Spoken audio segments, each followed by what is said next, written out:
Albert Einstein famously remarked in a conversation with Werner Heisenberg, he said, you know, in the West we've built a beautiful ship and in it has all the comforts.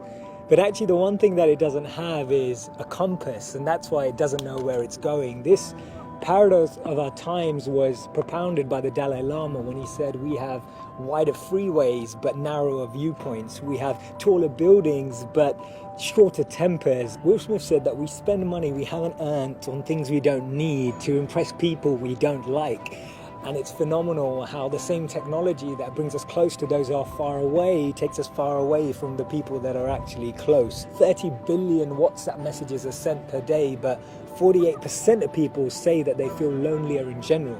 The paradox of our times is that we have more degrees but less sense, more knowledge but less judgment, more experts but less solutions. It was Martin Luther King who said that the irony of our times is that we have guided missiles but misguided men. Have you ever found it perplexing that we've been all the way to the moon and back, but we struggle to start a conversation across the road or across the train? And it's amazing that Bill Gates was known as the top earner in 2015 with a wealth of 79.2 billion, but 1 in 4 CEOs claim to be struggling from depression. Do we actually thrive off this paradox? Is it that this paradox actually makes the media interesting? It's what makes journalism interesting. It's what makes politics interesting. It's what makes television interesting. Is this paradox actually what we feed off and what we live off and what we talk about and discuss in our circles? Doesn't it seem that we've tried to clean the air but polluted our soul? We've split the atom but not our prejudice, and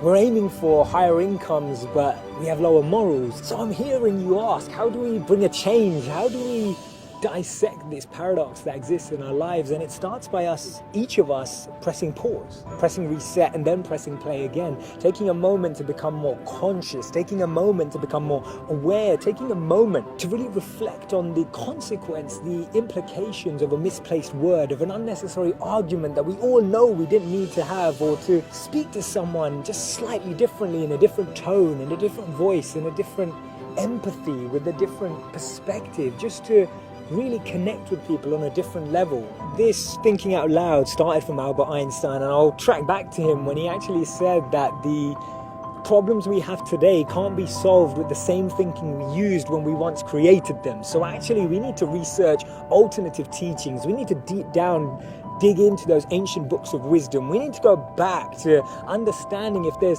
anything written in those creased pages of time that can actually reveal more knowledge and more wisdom of how we can transform our experience of light today. Otherwise, this paradox means that every step forward we take, we're taking 3 backwards every time.